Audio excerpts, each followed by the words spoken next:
ನಮಸ್ಕಾರ ಆಚಾರ್ಯ. ನಮಸ್ಕಾರ. ನಮಸ್ಕಾರ. ನಾರಾಯಣಂ ಅಖಿಲಪೂರ್ಣಗುಣೈಕದೇಹಂ ನಿರ್ದೋಷಮಾಪ್ಯತಮತ್ರಿಶಲೈ ಸ್ವಾಕ್ಯೈಃ ಅಸ್ಯೋದ್ಭವಾದಿದಮಶೇಷ ವಿಶೇಷತೋಪಿ ವಂದ್ಯಂ ಸದಾ ಪ್ರೇತಂ ನಮಸನ್ನಮಾಮಿ. ಅಭ್ರಮಂ ಭಂಗರಹಿತಂ ಅಜಡಂ ವಿಮಲಂ ಸದಾ ಆನಂದತೀರ್ಥಮತುಳಂ ಭಜೆ ತಾಪತ್ರಯಾಪಹಂ.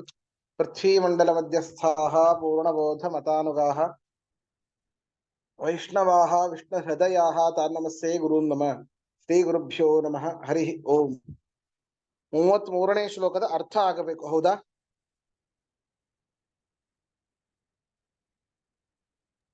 ಹೌದು ಹೌದು ಆಚಾರ್ಯ, ಸರಿ. ಹೌದೌದು. ಯಂ ತತ್ವಾ ವೇದಕಂ ವೇದ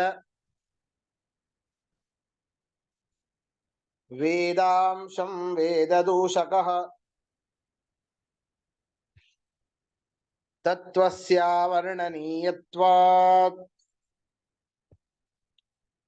ಸ ತತ್ವಾ ವೇದಕಃ ಕಥಂ.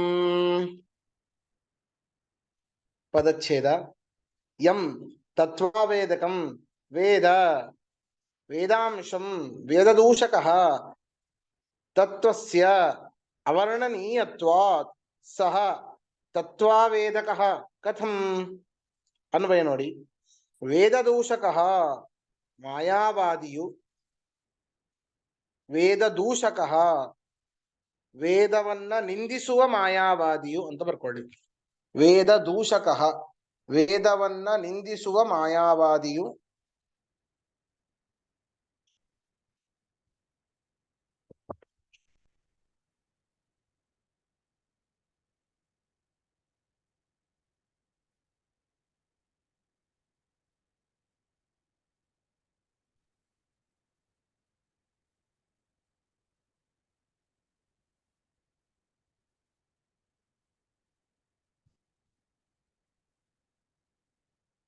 ವೇದದೂಷಕಃ ವೇದವನ್ನ ನಿಂದಿಸುವ ಮಾಯಾವಾದಿಯು ಯಂ ವೇದಾಂಶಂ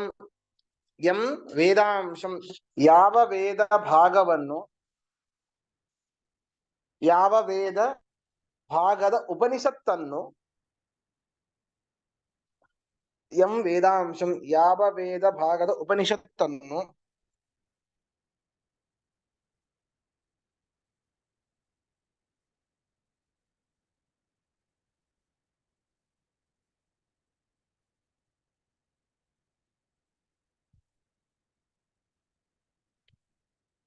ಯಾವ ವೇದ ಭಾಗದ ಉಪನಿಷತ್ತನ್ನು ತತ್ವಾವೇದಕಂ ವೇದ ತತ್ವಾವೇದಕಂ ವೇದ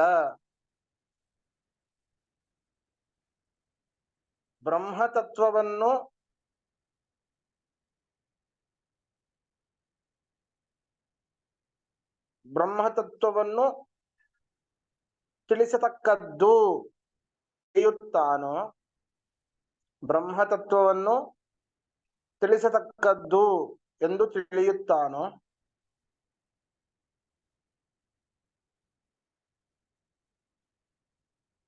ಬ್ರಹ್ಮತತ್ವವನ್ನು ತಿಳಿಸತಕ್ಕದ್ದು ಎಂದು ತಿಳಿಯುತ್ತಾನೋ, ಸಹ ಆ ಉಪನಿಷತ್ತು ಸಹ ಆ ಉಪನಿಷತ್ತು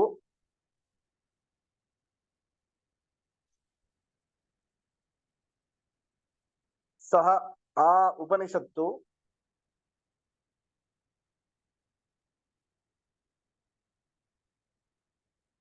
ತತ್ವಸ್ಯ ಬ್ರಹ್ಮನಿಗೆ, ತತ್ವಸ್ಯ ಬ್ರಹ್ಮನಿಗೆ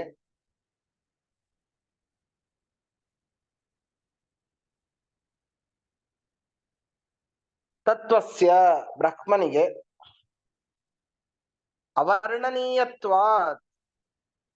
ಅವರ್ಣನೀಯತ್ವಾತ್ ಅವಾಚ್ಯವಾದುದರಿಂದ, ಅವಾಚ್ಯತ್ವವಿರುವುದರಿಂದ ಅಂತ ಬರ್ಕೊಳ್ಳಿ. ಅವರ್ಣನೀಯತ್ವಾತ್ ಅವಾಚ್ಯತ್ವವಿರುವುದರಿಂದ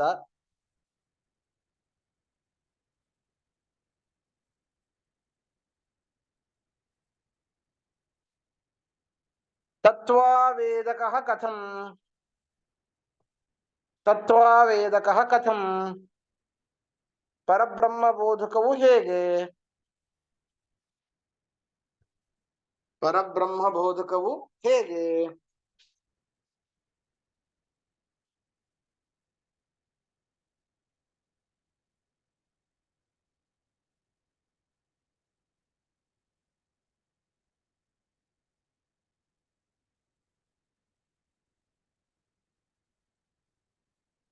ಸರಿನಾ? ಪ್ರಶ್ನೆ ಇದ್ರೆ ಕೇಳಿ. ಅವರ್ಣನೀಯತ್ವಾತ್ ಅದಕ್ಕೆ ಏನ್ ಹೇಳಿದ್ರೆ ಅರ್ಥ? ಅವಾಚ್ಯತ್ವವಿರುವುದರಿಂದ, ಅವಾಚ್ಯತ್ವವಿರುವುದರಿಂದ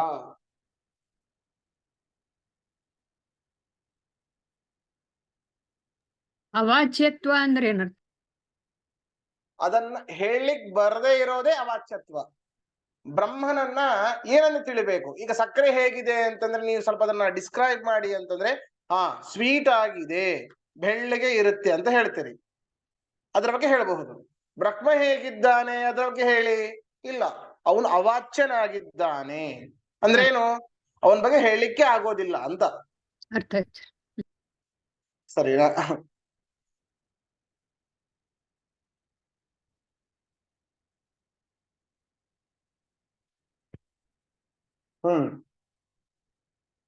ಸರಿ, ಮುಂದೆ ಹೋಗೋಣ.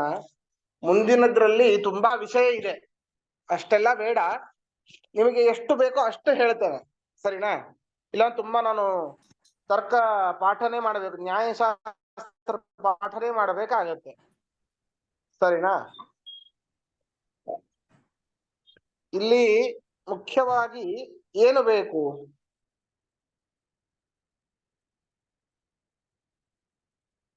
ಅದಕ್ಕೆ ನಾವು ಹಿಂದಿನ ಶ್ಲೋಕದಲ್ಲಿ ನಾವು ಏನ್ ಹೇಳಿದ್ವಿ?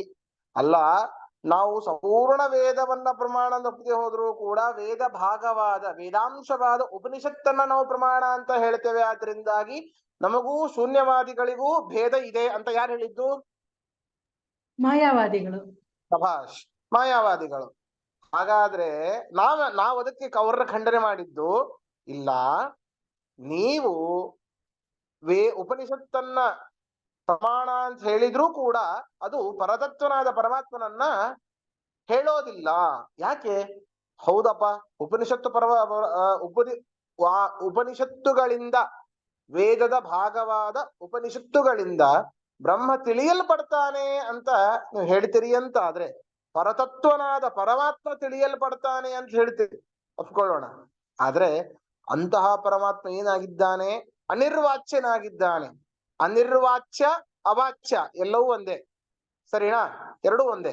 ಅನಿರ್ವಾಚ್ಯನಾಗಿದ್ದಾನೆ ಅಂತ ಹೇಳಿದ್ರೆ ಅನಿರ್ವಾಚ್ಯ ಇಸಿಕೊಳ್ಟು ಅವಾಚ್ಯ, ಅವಾಚ್ಯ ಇಸಿಕೊಳ್ಟು ಯಾವ ಶಬ್ದಗಳಿಂದನೂ ಅವನು ವಾಚ್ಯನಲ್ಲ. ಅಯ್ಯೋ, ಹಾಗಾದ್ರೆ ಉಪನಿಷತ್ತುಗಳು ಏನು? ಅದು ಶಬ್ದ ಸ್ವರೂಪ, ಶಬ್ದಗಳಿಂದನೇ ಹೇಳುತ್ತೆ. ಅಂತಹ ಶಬ್ದಗಳಿಂದ ಪರಮಾತ್ಮ ತಿಳಿತಾನೆ ಅಂತ ಹೇಳಿ ಅಂತಹ ಪರಮಾತ್ಮ ಅನಿರ್ವಚನೀಯ ಅಂತ ಹೇಳ್ತಾ ಇದ್ದೇನೆ. ನನ್ನ ತಾಯಿ ಬಂಜೆ, ನಾನು ಮೂಕ ಅಂತ ಹೇಳಿದಾಗ ಹೇಗೆ ಸೌವ್ಯಾಹತವಾಗುತ್ತೋ ಹಾಗೆ ನಿನ್ನ ಮಾತು ವಿರುದ್ಧವಾಯಿತು. ಆದ್ದರಿಂದ ನೀ ಉಪನಿಷತ್ತನ್ನ ಪ್ರಮಾಣ ಅಂತ ಅಂಗೀಕಾರ ಮಾಡಿದಾಗ್ಲೂ ಕೂಡ ಸೌವ್ಯಾಹತವಾಗತ್ತೆ. ಆದ್ರಿಂದಾಗಿ ಅದನ್ನೂ ಕೂಡ ಪ್ರಮಾಣ ಅಂತ ಹೇಳಿಕ್ ಬರೋದಿಲ್ಲ.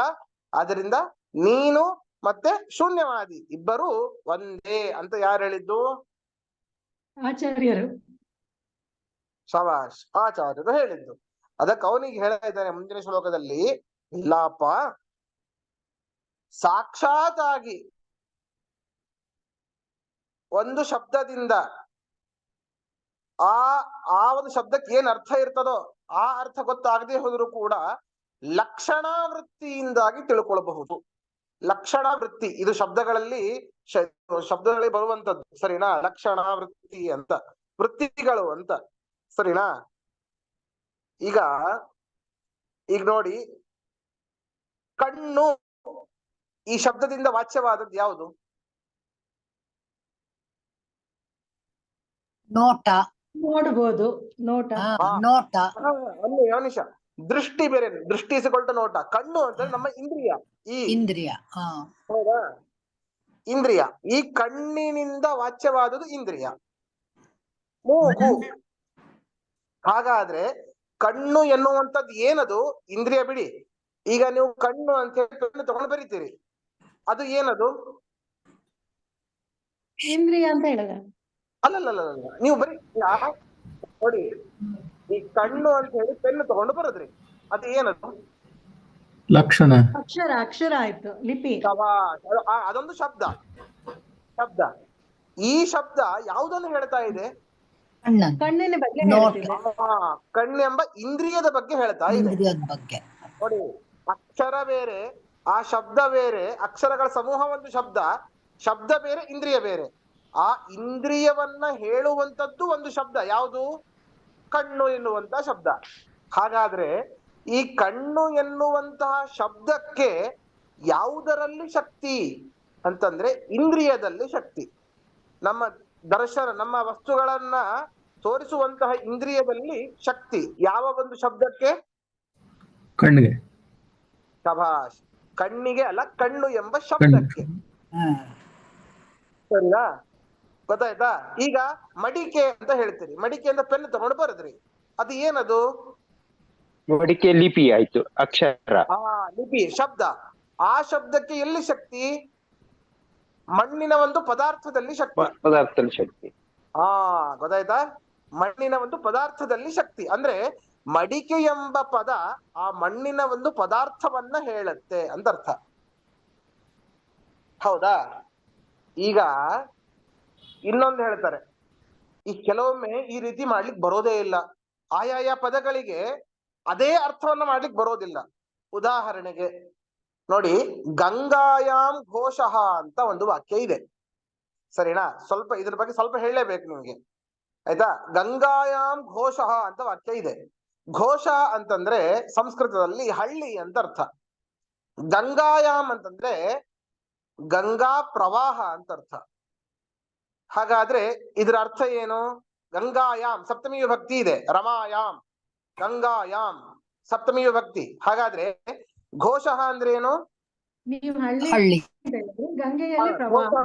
ಪ್ರವಾಹ ಆಯ್ತು. ಒಂದು ನಿಮಿಷ, ಘೋಷಃ ಅಂತಂದ್ರೆ ಹಳ್ಳಿ ಅಂತ ಆಯ್ತು. ಗಂಗಾಯಾಮ್ ಸಪ್ತಮಿ ವಿಭಕ್ತಿ ಏನಾಗತ್ತೆ? ಗಂಗೆಯಲ್ಲಿ. ಗಂಗೆಯಲ್ಲಿ ಹಳ್ಳಿ. ಇದು ಇಲ್ಲ, ತಪ್ಪಾಯ್ತು. ಹೇಳಿಕ್ ಬರುತ್ತಾ ಇದು? ಹಳ್ಳಿ ಅಲ್ಲಿ ಹೇಳಿಕ್ ಬರೋದಿಲ್ಲ. ಗಂಗಾ ಶಬ್ದಕ್ಕೆ ನಿಜವಾಗ್ಲೂ ಶಕ್ತಿಯಲ್ಲಿ ಈ ಗಂಗಾಯಾಮ್ ಅಂತ ಬರೀತೀರಿ, ಅದು ಒಂದು ಶಬ್ದ. ಆ ಶಬ್ದಕ್ಕೆ ಎಲ್ಲಿ ಶಕ್ತಿ ನಿಜವಾಗ್ಲೂ ಹೇಳ್ಬೇಕು ಅಂತಂದ್ರೆ ಎಲ್ಲಿ ಶಕ್ತಿ? ಗಂಗೆಯಲ್ಲಿನೇ ಶಕ್ತಿ. ಆದ್ರೆ ಮುಂದೆ ಘೋಷಃ ಅಂತಿದೆ, ಅದನ್ನೇಗೆ ಅನ್ವಯ ಮಾಡೋದು ಹೇಗೆ ನೀವು? ಹೌದಾ? ಗಂಗಾಯಾಮ್ ಅಂತ ಹೇಳಿ ಘೋಷಃ ಅಂತ ಹೇಳ್ತಿದ್ರಿ, ಗಂಗೆಯಲ್ಲಿ ಹಳ್ಳಿ ಇರ್ಲಿಕ್ಕೆ ಸಾಧ್ಯನಾ? ಅದಕ್ಕೆ ಹಂಗ ಅರ್ಥ ಮಾಡ್ಲಿಕ್ಕೆ ಬರೋದಿಲ್ಲ. ಕೆಲವೊಂದು ಪದಗಳ ಅಂತಹ ಸಮಯದಲ್ಲಿ ಆ ಒಂದು ಪದಕ್ಕೆ ಲಕ್ಷಣ ಮಾಡುತ್ತೇವೆ ಅಂತ, ಆ ಒಂದು ಪದಕ್ಕೆ ಅದೇ ಅರ್ಥವನ್ನೇ ಹೇಳೋದಿಲ್ಲ, ಇನ್ನೊಂದು ಸ್ವಲ್ಪ ಲಕ್ಷಣ ಮಾಡಿ ಬೇರೆ ಅರ್ಥವನ್ನ ಹೇಳ್ತೇವೆ. ಏನು? ಗಂಗಾ ತೀರೇ ಘೋಷಃ ಅಂತ ಅರ್ಥ. ಗಂಗಾ ತೀರೇ ಘೋಷ, ಗಂಗೆಯ ತೀರದಲ್ಲಿ ಘೋಷ. ಘೋಷ ಹಳ್ಳಿ. ಗಂಗೆಯ ತೀರದಲ್ಲಿ ಹಳ್ಳಿ ಇದೆ ಅಂತ ಹೇಳಬಹುದು, ಸರಿನಾ? ಹೌದಾ? ಗಂಗೆಯ ತೀರದಲ್ಲಿ ಯಾಕೆ ಯಾಕೆ ಬರ್ದಿರ್ತಾರೆ ಆಚಾರ್ಯ? ಹಾಗೆ ಯಾಕೆ ಬರ್ದಿರ್ತಾರೆ ಅನ್ಕೊಂಡೆ. ಇಲ್ಲ, ಅಂದ್ರೆ ಅವರು ಆ ಒಂದು ದೃಷ್ಟಿಯನ್ನು ಇಟ್ಕೊಂಡು ಹೀಗೆ ಬರೆದಿರ್ತಾರೆ, ಸರಿನಾ? ಈ ಲಕ್ಷಣ ಮಾಡ್ಲಿಕ್ಕೇನೆ. ಈಗ ಇನ್ನೊಂದು, ಮಂಚಾಹ ಕ್ರೋಶಂತಿ ಅಂತ ಇದೆ. ಮಂಚ ಅಂತ ನಾವು ಹೊಕೊಳ್ಳುವಂತಹ ಮಂಚ. ಕ್ರೋಶಂತಿ ಅಂತಂದ್ರೆ ಗೊರಕೆ ಹೊಡೆಯುತ್ತೆ ಅಂತ ಅರ್ಥ, ಅಥವಾ ಜೋರಾಗಿ ಕೂಗುತ್ತೆ ಅಂತ ಅರ್ಥ. ಮಂಚಗಳು ಎಂದಾದ್ರೂ ಕೂಗುತ್ತಾ? ಇಲ್ಲ, ಮಂಚದ ಮೇಲೆ ಮಲಗಿರೋರು ಕೂಗ್ಬೇಕಷ್ಟೇ. ಮಂಚಸ್ಥ ಪುರುಷಾಹ ಕ್ರೋಶಂತಿ, ಮಂಚದ ಮೇಲೆ ಮಲಗಿರುವಂತ ಗೊರಕೆ ಹೊಡಿತಾರೆ, ಅವ್ರು ಒದರ್ತಾರೆ ಅಂತ, ಸರಿನಾ? ಹೀಗೆ ನಾವು ಲಕ್ಷಣ ಮಾಡ್ಕೊಳ್ಬೇಕು,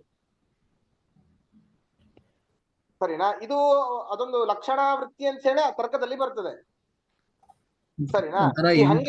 ಮೀನಿಂಗ್ ಇದ್ದಂಗೆ. ಗಂಗಾಯಾಮ್ ಘೋಷ ಅಂತಂದ್ರೆ ಗಂಗೆಯಲ್ಲಿ ಹಳ್ಳಿ ಇರ್ಲಿಕ್ಕಂದ್ರೂ ಸಾಧ್ಯ ಇಲ್ಲ. ಗಂಗೆ ತಟದಲ್ಲಿದೆ. ಗಂಗೆಯ ತಟದಲ್ಲಿ ಹಳ್ಳಿ ಇದೆ, ಇದನ್ನು ಕೂಡಿಸ್ಬೋದು. ಹಾಗೆ ಇವ್ರು ಹೇಳ್ತಾರೆ, ಈ ಉಪನಿಷತ್ತುಗಳಿಂದ ಸಾಕ್ಷಾತ್ತಾಗಿ, ಈಗ ಕಣ್ಣು ಎಂಬ ಪದಕ್ಕೆ ನಿಜವಾದ ಅರ್ಥದಲ್ಲಿ ಇಂದ್ರಿಯದಲ್ಲಿ ಶಕ್ತಿ, ಹಂಗೆ ಈ ಉಪನಿಷತ್ತುಗಳಲ್ಲಿರುವಂತಹ ಈ ಶಬ್ದಗಳಿಂದ ಸಾಕ್ಷಾತ್ತಾಗಿ ಬ್ರಹ್ಮನನ್ನ ಹೇಳುವಂತಹ ಶಕ್ತಿ ಅದಕ್ಕಿಲ್ಲ. ಮತ್ ನಾವೇನು ಲಕ್ಷಣ ಮಾಡ್ತೇವೆ. ಹೇಗೆ ಗಂಗಾಯಾಮ್ ಘೋಷ ಅಂತ ಹೇಳಿದ್ರೆ ಗಂಗೆಯಲ್ಲಿ ಹಳ್ಳಿ ಅಂತ ಹೇಗೆ ಮಾಡ್ಲಿಕ್ಕೆ ಬರ್ಲಿಲ್ಲ, ಮತ್ತೇನ್ ಮಾಡಿದ್ವಿ, ಗಂಗಾ ತೀರೆ ಘೋಷ ಅಂತ ಮಾಡಿದ್ವಿ. ಹಾಗೆ ಬ್ರಹ್ಮ ಅವಾಚ್ಯನಾಗಿದ್ದರೂ ಕೂಡ ಯಥೋ ವಾಚೋ ನಿವರ್ತಂತೆ ಎಂಬುವಂಥದ್ದು ಉಪನಿಷತ್ತಿನಲ್ಲಿ ಒಂದು ಮಾತು ಇದೆ. ಅಪ್ರಾಪ್ಯ ಮನಸಾ ಸಹ, ಯಥೋ ವಾಚೋ ನಿವರ್ತಂತೆ ಅಪ್ರಾಪ್ಯ ಮನಸಾ ಸಹ ಅಂತ ಒಂದು ಉಪನಿಷತ್ತಿದೆ. ಅದನ್ನ ಇಟ್ಟುಕೊಂಡು ನಾವು ಲಕ್ಷಣ ಮಾಡಿ ಈ ಒಂದು ವಾಕ್ಯ ಬ್ರಹ್ಮನನ್ನ ಹೇಳುತ್ತೆ. ಈಗ ವೇದದಲ್ಲಿ ಬರ್ತದೆ ಮೃದ ಬ್ರವೀತ್, ಮಣ್ಣು ಮಾತಾಡ್ತು ಅಂತ ಬರ್ತದೆ. ಮಣ್ಣೆಲ್ಲಾದ್ರೂ ಮಾತಾಡ್ಲಿಕ್ಕೆ ಸಾಧ್ಯನಾ? ಎಲ್ಲಾದ್ರೂ ನೋಡಿದೀರಾ? ನಿಮ್ ಮನೆಯಲ್ಲಿ ತುಳಸಿ ಕಟ್ಟಿರೋ ಮಣ್ಣು ಮಾತಾಡಿದ್ದೇನೆ ಯಾವಾಗಾದ್ರೂ ತುಳಸಿ ನೀರ್ ಹಾಕ್ಬೇಕಾದ್ರೆ? ಇಲ್ಲ ಆಚಾರ್ಯ, ಹಾಕಿ ವಾಪಸ್ ಇಲ್ಲ ಇಲ್ಲ. ಅದು ಅಲ್ಲೇನ್ ಮಾಡಬೇಕು, ಬೃದ್ ಅಭಿಮಾನಿ ಅಬ್ರವೀತ್, ಆ ಮಣ್ಣಿನ ಅಭಿಮಾನಿ ದೇವತೆ ಮಾತಾಡಿದ ಅಂತ ಲಕ್ಷಣ ಮಾಡಬೇಕು. ಸರಿನಾ? ಅದು ಹೊಸ ವಿಷಯ ನಿಮ್ಗೆಲ್ಲ ಇದು. Is it something like a metaphor ಅಂತ? ಹೌದಾ? ನಮಗಲ್ಲಿ ಕೂಡಿಸ್ಲಿಕ್ಕೆ ಬರೋದಿಲ್ಲ ನೋಡಿ. ಜಡವಾದ ಮಣ್ಣು ಮಾತಾಡ್ಲಿಕ್ಕೆ ಸಾಧ್ಯವೇ ಇಲ್ಲ, ಮತ್ತೊಂದು ಕೂಡಿಸ್ಬೇಕಲ್ಲ ವಾಕ್ಯವನ್ನ. ಅಂತಂದ್ರೆ ಆ ಮಣ್ಣಿನಲ್ಲಿ ಇರುವಂತಹ ಅಭಿಮಾನಿ ದೇವತೆ ಮಾತಾಡಿದ.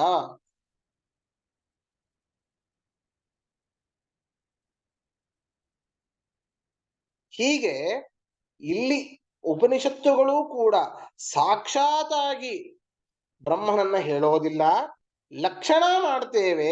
ಆದ್ದರಿಂದ ಬ್ರಹ್ಮನನ್ನ ಈ ರೀತಿಯಾಗಿ ಹೇಳ್ತೇವೆ. ಆದ್ದರಿಂದ ಲಕ್ಷಣಾವೃತ್ತಿಯಿಂದ ಬ್ರಹ್ಮ ಸಿದ್ಧನಾಗ್ತಾನೆ, ಬ್ರಹ್ಮನನ್ನ ನಾವು ತಿಳಿತೇವೆ ಅಂತ ಅವರು ಹೇಳಿ ನಾವು ವೇದಾಂಶವಾದ ಉಪನಿಷತ್ತನ ಪ್ರಮಾಣ ಅಂತ ಹೇಳ್ತೇವೆ.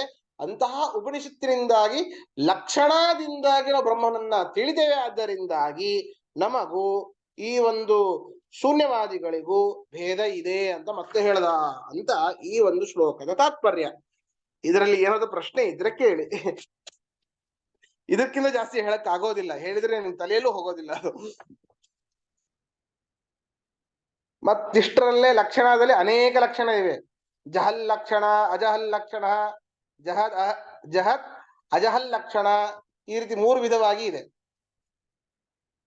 ಮತ್ತೆ ಅದೆಲ್ಲ ಬೇಡ, ಸಾಕೀಗ ಇಷ್ಟು.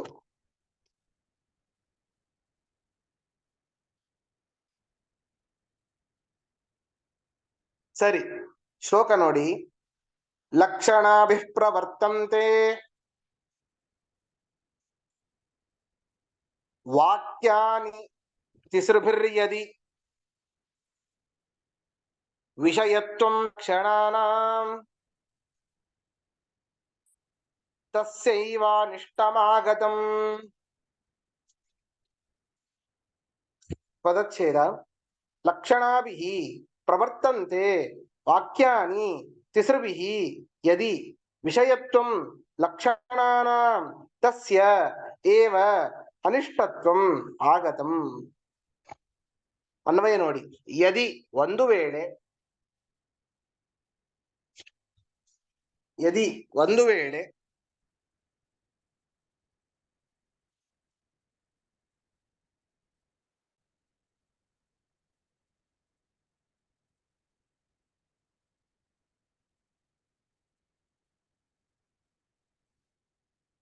ವಾಕ್ಯಾನಿ ತತ್ವಾ ವೇದಕಗಳೆಂದು, ವಾಕ್ಯಾನಿ ವೇದಗಳು ಅಂತ ಬರ್ಕೊಳ್ಳಿ ಸಾಕು.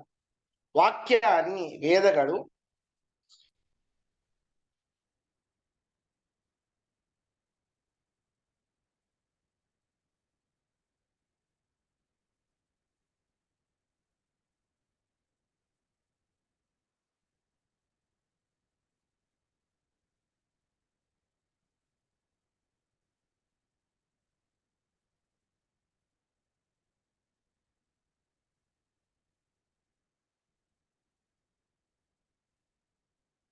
ತಿಸೃಭಿಹಿ ಲಕ್ಷಣಾಭಿಹಿ.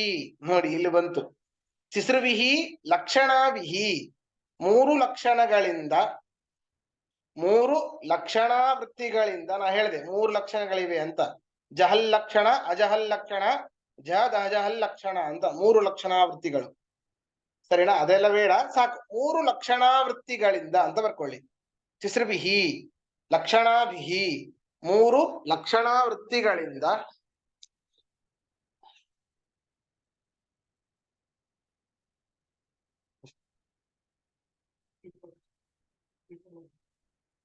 ಹಿಂದಿ ಒಳಗದಾನ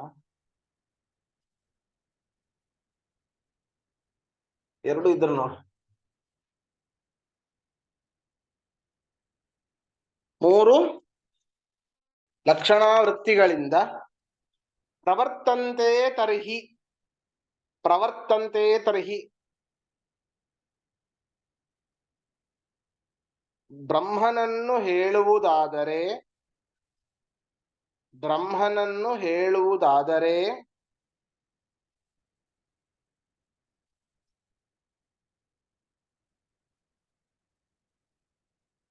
ಇಂತಹ 3 ಲಕ್ಷಣಾವೃತ್ತಿಗಳಿಂದ ಬ್ರಹ್ಮನನ್ನ ಹೇಳುವುದಾದರೆ ತಸ್ಯೈವ, ತಸ್ಯೈವ ಆ ಬ್ರಹ್ಮನಿಗೆ, ಆ ಬ್ರಹ್ಮನಿಗೆ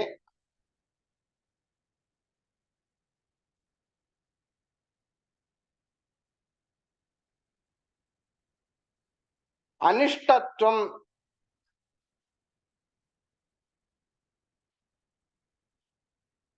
ಅಯೋಗ್ಯವಾದ, ಅನಿಷ್ಟತ್ವಂ ಅಯೋಗ್ಯವಾದ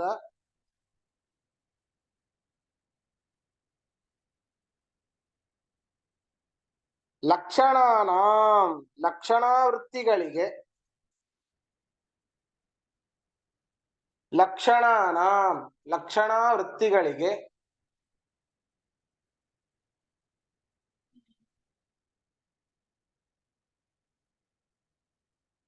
ವಿಷಯತ್ವಂ ಗೋಚರತೆಯು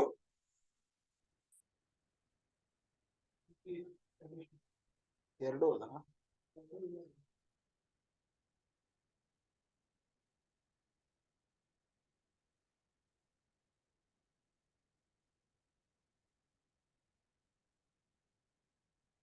ವಿಷಯತ್ವಂ ಗೋಚರತೆಯು ಆಗತಂ ಬಂದೀತು, ಆಗತಂ ಬಂದೀತು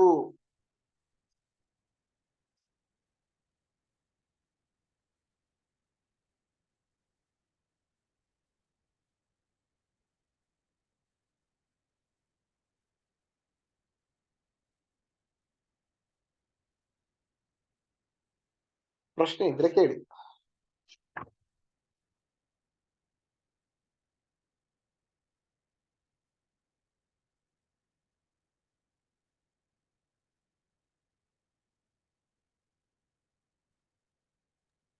ಅನಿಷ್ಟಂ ಅಂದ್ರೆ ಅನಿಷ್ಟಗಳಿಂದ. ಹ್ಮ್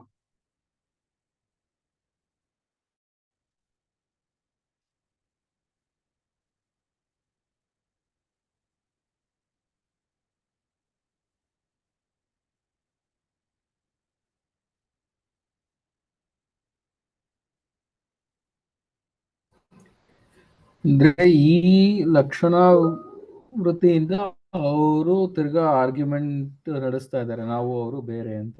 ಹೌದು ಹೌದು. ನಮ್ಗೆ ಅರ್ಥ ಏನೋ ಆಗ್ಲಿಲ್ಲ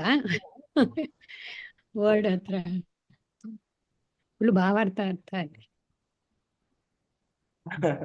ಸ್ವಲ್ಪ ಕಷ್ಟ ಇದೆ, ಅಂದ್ರೆ ನನಗೆ ಎಷ್ಟು ಅರ್ಥ ಮಾಡಿಸ್ಲಿಕ್ಕೆ ಉಂಟು ಅಷ್ಟು ಅರ್ಥ ಮಾಡಿಸಿದೀನಿ. ಇನ್ನು ಡೀಪ್ ಆಗಿ ಹೋದ್ರೆ ಇನ್ನೂ ಅರ್ಥ ಆಗೋದಿಲ್ಲ ಅಂತ ನನಗೆ ಅನಿಸ್ತಾ ಇದೆ.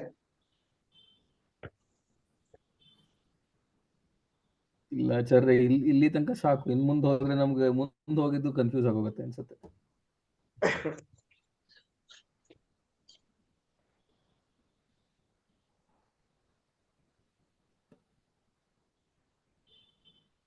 ಸರಿ, ನಾರಾಯಣ. ಮುಂದೆ ಇನ್ನೊಂದು ಶ್ಲೋಕವನ್ನ ಮಾಡೋಣ. ಹ್ಮ್. ಮಾಯಾವಾದಕ್ಕೆ ಮತ್ತೊಂದು ದೂಷಣವನ್ನ ಹೇಳ್ತಾ ಇದ್ದಾರೆ. ಕಿಂಚಾಖಂಡೇತ್ರ ವಾಕ್ಯಾನಿ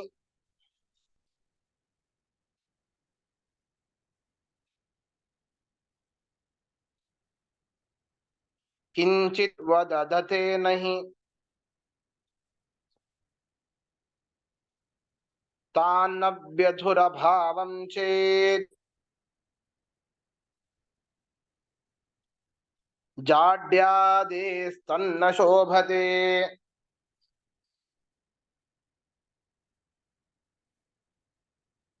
ಇವರು ಮಾಯಾವಾದಿಗಳು ಪರಬ್ರಹ್ಮನನ್ನ ಅಖಂಡ ಅಂತ ಅಂಗೀಕಾರ ಮಾಡ್ತಾರೆ. ಅಖಂಡ ಅಂದ್ರೆ ಏನು? ಖಂಡ ಖಂಡ ಇಲ್ಲ, ಭೇದ ರಹಿತ ಅವನು ಅಂತ ಅಂಗೀಕಾರ ಮಾಡ್ತಾರೆ. ಅದಕ್ಕೆ ಅವನು ನಿರ್ವಿಶೇಷ ಅಂತ ಅಂಗೀಕಾರ ಮಾಡ್ತಾರೆ. ನಿರ್ವಿಶೇಷ ಅಂದ್ರೆ ಏನು? ಈಗ ನೋಡಿ, ನಾವು ಮನುಷ್ಯರು, ನಮ್ಮಲ್ಲಿ ಏನಿದೆ? ಮನುಷ್ಯತ್ವ ಇದೆ, ಹೌದಾ? ಪಶುಗಳಲ್ಲಿ ಏನಿದೆ? ಪಶುತ್ವ. ಶಬಾಷ್. ಈಗ ಘಟಗಳಲ್ಲಿ ಏನಿದೆ? ಘಟತ್ವ ಅಂತೀರಾ? ಶಬಾಷ್, ಹೌದು. ಘಟತ್ವನೆ. ಈಗ ಫಲಗಳಲ್ಲಿ ಏನಿದೆ? ಫಲತ್ವ, ಸಾರತ್ವ, ಫಲತ್ವ. ಇವೆಲ್ಲ ರಸತ್ವ. ವಿಶೇಷ ಧರ್ಮಗಳು, ಹೌದಾ? ನಮ್ಮಲ್ಲಿ ಇರುವಂತಹ ಮನುಷ್ಯತ್ವ ಅದು ಉತ್ತಮ. ಬ್ರಾಹ್ಮಣರು ನಾವು, ನಮ್ಮಲ್ಲಿ ಏನಿದೆ? ಬ್ರಾಹ್ಮಣತ್ವ ಇರ್ಬೇಕು. ಬ್ರಾಹ್ಮಣತ್ವ ಇದೆ, ಹೌದಾ? ಬ್ರಾಹ್ಮಣತ್ವ ಇದೆ. ಹಂಗೆ ಪುರುಷರಲ್ಲಿ ಏನಿದೆ? ಪುರುಷತ್ವ, ಸ್ತ್ರೀಯರಲ್ಲಿ ಸ್ತ್ರೀತ್ವ, ಸ್ತ್ರೀತ್ವ. ಇವೆಲ್ಲ ಧರ್ಮಗಳು. ಇಂತಹ ಯಾವ ಧರ್ಮಗಳೂ ಕೂಡ ಪರಮಾತ್ಮನಲ್ಲಿ ಇಲ್ಲ. ಈಗ ಕೇಳ್ತೇವೆ, ಸತ್ಯಂ, ಈಗ ಪರಮಾತ್ಮ ಹೇಗಿದ್ದಾನೆ ಅಂತ ಕೇಳಿದಾಗ ಅದಕ್ಕೆ ವೇದ ಹೇಳುತ್ತದೆ, ಸತ್ಯಂ ಜ್ಞಾನಂ ಅನಂತಂ ಬ್ರಹ್ಮ. ಸತ್ಯನಾಗಿದ್ದಾನೆ, ಜ್ಞಾನ ಸ್ವರೂಪಿನಾಗಿದ್ದಾನೆ, ಅನಂತನಾಗಿದ್ದಾನೆ, ಅನ್ಲಿಮಿಟೆಡ್ ಆಗಿದ್ದಾನೆ ಅಂತ. ಅದಕ್ಕೆ ಹಾಗಾದ್ರೆ ಅವನು, ಈಗ ನಾವು ಮನುಷ್ಯರಾದ್ರೆ ನಮ್ಮಲ್ಲಿ ಏನು ಬಂತು? ಮನುಷ್ಯತ್ವ. ಹಾಗಾದ್ರೆ ಪರಮಾತ್ಮ ಸತ್ಯನಾದ್ರೆ ಅವನಲ್ಲಿ ಏನು ಬಂತು? ಸತ್ಯತ್ವ, ಆನಂದತ್ವ, ಜ್ಞಾನತ್ವ. ಅವನು ಜ್ಞಾನನಾದ್ರೆ ಅವನಲ್ಲಿ ಏನು ಬಂತು? ಜ್ಞಾನತ್ವ ಬಂತು. ಜ್ಞಾನತ್ವ. ಇವೆಲ್ಲ ಅವರು ಅಂಗೀಕಾರನೇ ಮಾಡುವುದಿಲ್ಲ. ಇದನ್ನ ಅಂಗೀಕಾರವೇ ಮಾಡೋದಿಲ್ಲ ಅವರು. ಅಂದ್ರೆ ಈ ಧರ್ಮ ವಿಶೇಷಗಳನ್ನ ಅವ್ರು ಅಂಗೀಕಾರ ಒಂದ್ ವೇಳೆ ಅಂಗೀಕಾರ ಮಾಡಿಬಿಟ್ರೆ ಪರಮಾತ್ಮ ನಿರ್ವಿಶೇಷ ಅಂತ ಹೇಳ್ತಾರೆ. ವಿಶೇಷ ಅಂತಂದ್ರೆ ಧರ್ಮಗಳು. ಈ ಸತ್ಯತ್ವ, ಜ್ಞಾನತ್ವ, ಅನಂತತ್ವ ಇವೆಲ್ಲ ಧರ್ಮಗಳು. ಪರಮಾತ್ಮ ಎಲ್ಲ ನಿರ್ವಿಶೇಷ, ಅವನಲ್ಲಿ ಯಾವ ಧರ್ಮಗಳು ಇಲ್ಲ ಅಂತ. ಒಂದ್ ವೇಳೆ ಇದನ್ನ ಒಪ್ಪಿಬಿಟ್ರೆ ಅವನಲ್ಲಿ ಸತ್ಯತ್ವ ಬಂತು, ಜ್ಞಾನತ್ವ ಬಂತು, ಅನಂತತ್ವ ಬಂತು. ನಿರ್ವಿಶೇಷ ಆಗ್ಲಿಕ್ಕೆ ಹೇಗೆ ಸಾಧ್ಯ? ಸವಿಶೇಷನೇ ಆದ, ನಿರ್ವಿಶೇಷನೇ ಆಗ್ಲಿಲ್ಲ, ಹೌದಾ? ಇದನ್ನೆಲ್ಲ ಅವರು ಅಂಗೀಕಾರ ಮಾಡೋದಿಲ್ಲ. ಆದ್ರೆ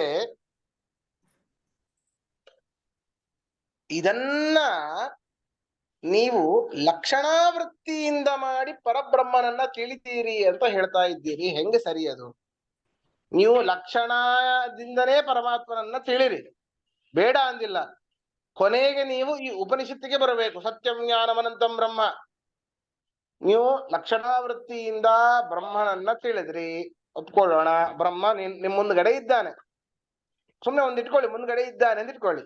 ಮುಂದೆ ಇರುವಂತಹ ಬ್ರಹ್ಮನ ನೀವು ನಿರ್ವಿಶೇಷ ಅಂತ ಹೇಳ್ತೀರಿ, ನಿರ್ವಿಶೇಷ ಅಂತ ಹೇಳ್ತೀರಿ. ಆದ್ರೆ ಉಪನಿಷತ್ತು ಏನ್ ಹೇಳ್ತಾ ಇದೆ?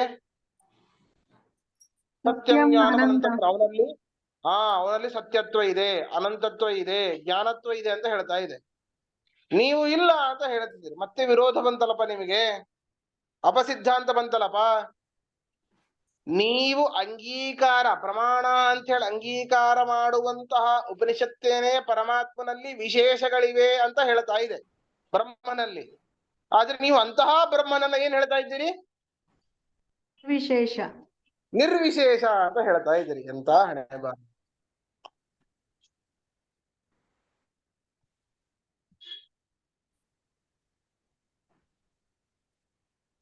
ಅದಕ್ಕೆ ಅವ್ರು ಹೇಳ್ತಾರೆ, ಅಲ್ಲ,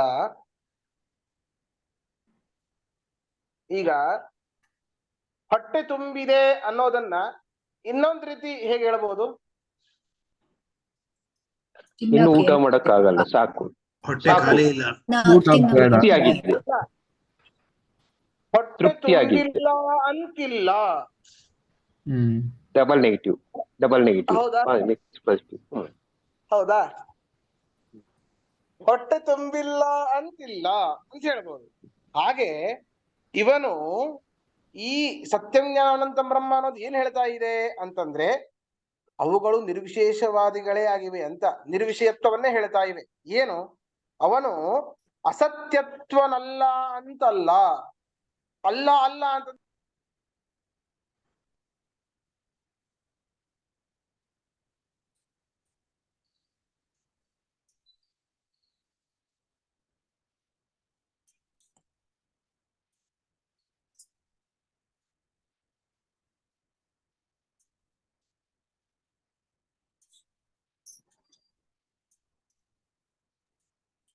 ಲೈನ್ ಕಟ್ ಆಗೋಯ್ತು ಅಂತ ಕಾಣುತ್ತೆ ಆಚಾರ್ಯದು.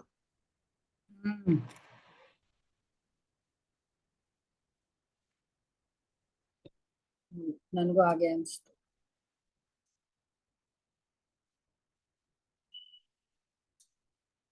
ನಾವು ನಿಲ್ಲಿಸ್ತೀವಿ. ಇನ್ನೊಂದು ಪಾಠ ಶುರು ಆಗತ್ತೆ ನಮ್ಗೆ. ಅಲ್ಲೇ ಬಂದ್ಬಿಟ್ಟಿದ್ದಾರೆ ಆಚಾರ್ಯ. ಸರಿ ಬನ್ನಿ. ನಾ ಇಲ್ಲಿರ್ತೀನಿ, ಆಚಾರ ಬಂದ್ರೆ ಅವ್ರಿಗೆ ಹೇಳ್ತೀನಿ ಬಿಡಿ. ನಾನು ಇರ್ತೀನಿ ಕಾಲ್ ಮೇಲೆ. ಈಗ ಇದು ಕಾಲು ಝೂಮ್ ಕಾಲು ಮೀಟಿಂಗ್ ಮುಗ್ದೋಗ್ತಾ ಇದೆ ಈಗ. 4 ನಿಮಿಷ ಉಳಿದಿರೋದು. ನಿಜ. ಹಾಗಾದ್ರೆ ಅವ್ರಿಗೆ ಮೆಸೇಜ್ ಕಳಿಸ್ಕೊಡೋಣ.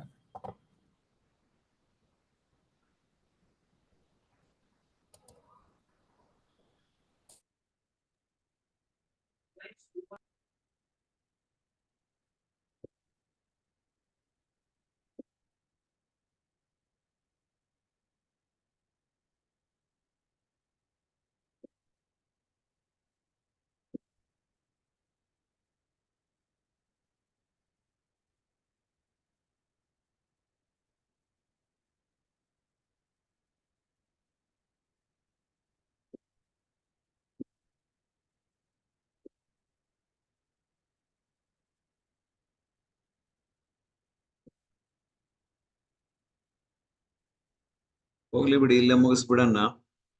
ನಾಳೆಯಿಂದ ಪಿಕಪ್ ಮಾಡಿದ್ರೆ ಆಯ್ತು. ನಿಜ, ಹಾಗೆ ಮಾಡೋಣ. ಅರ್ಪಣ ಮಸ್ತು ಮಧ್ವೇಶ ಅರ್ಪಣ ಮಸ್ತು. ಕೃಷ್ಣ ಅರ್ಪಣಮಸ್ತು.